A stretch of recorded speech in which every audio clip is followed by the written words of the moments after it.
It feels as though it's been forever since I've done a theory video, and I really feel as though it has. But I've got a good one today. So, first off, recent news, or should I say recent spoiler slash leaks that we got in regards to Fantastic Four. We know that the introduction of the Fantastic Four is supposed to set up Silver Surfer as the main antagonist for the first movie, allegedly. The second movie is going to deal with essentially Doctor Doom, and then the third movie is going to deal with Galactus. The first movie, setting up Silver Surfer, will introduce Surfer as Galactus's herald. He'll be like a background threat. Then when we go into the second movie, it will deal with Doctor Doom, cosmic energy, a little bit of the Surfer, and still Galactus in the background.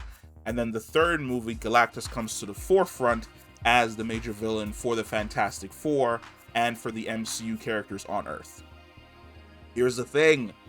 I feel as though we've already gotten hints at the fact that Galactus has already essentially arrived in the MCU.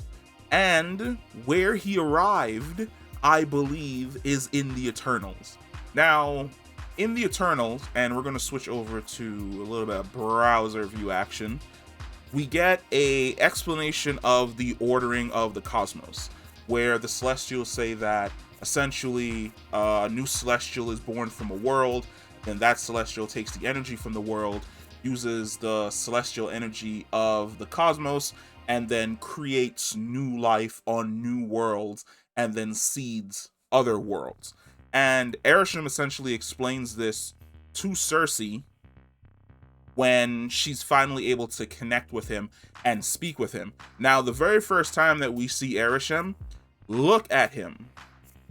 Like, take a second to just look at Arishem. He has battle damage. He has a giant scar on his chest. There's a scar on his face. There are chunks out of his armor missing on his shoulders. And I know that a lot of people will say, oh, well, that's just the design for Arishem in general. That's not the case. Because when we see the new Celestials being born, they're perfectly fine. There's no injuries on their body, no gaping wounds, no cracks, no scars, nothing along those lines. They're perfectly designed in every way, shape, and form. We have another one here. Perfectly designed, no breaks, no damages, no battle scars, no injuries in any way, shape, or form. Arishem is the only one that has such injuries on his body where you see pieces of him floating around him. Now, a better look at Arishem is definitely during the final scene with Dane Whitman and Cersei, where, in my opinion, this is a listen, Marvel, Marvel. Hold back to big view. Marvel, listen to me. Listen to me. The way in which Arishem rolls up on Earth, do you see this? The way in which Arishem rolls up on Earth, please let that be the way Galactus rolls up on Earth. Please. Look, that was the dopest thing, in my opinion, watching this like in IMAX, in like whatever K, was sitting back in the theater and just having those speakers just whoom, and he just arrives on Earth. Absolutely fantastic. Where you see the eyes before you actually see him, and then the clouds just part, and all you see is space and a gigantic fucking robot head just looking down at you. Perfect. That is perfect for Galactus. But he takes Cersei. She's in space, and she's before him. And look at the damage on his body. Giant gaping wound on his chest. Part of his head's missing. Scratches all over his body. Pieces missing.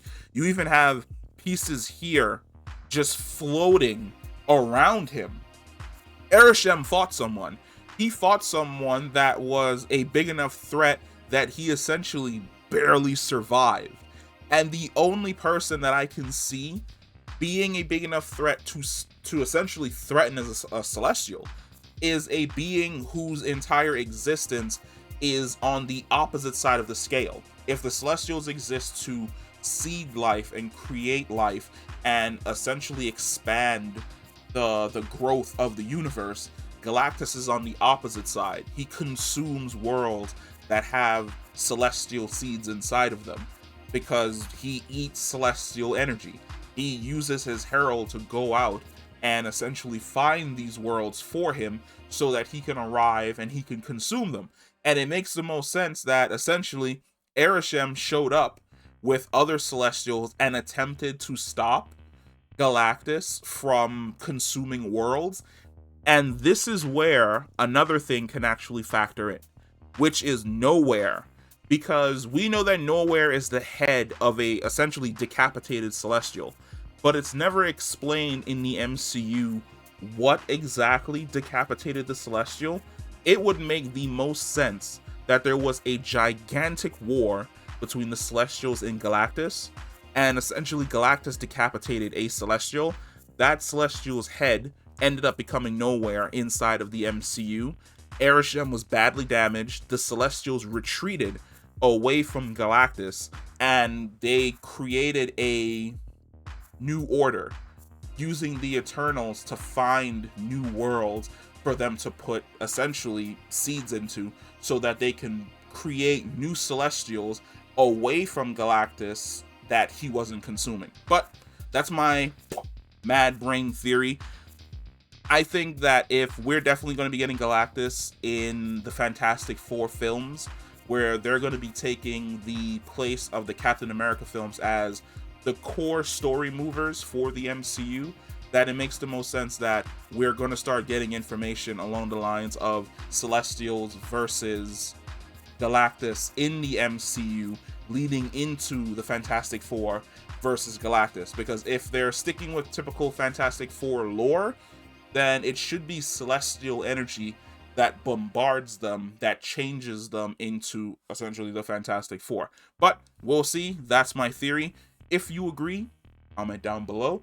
If you have another theory about Arishem's battle wounds and how the MCU is going to introduce Galactus and the Fantastic Four, comment down below. As you know, I love to talk to you guys in the comment section about your different theories. If you're new to the channel, thank you very much. Hit that like button, hit that subscribe button, join the family, and I will catch you in the next one. Peace.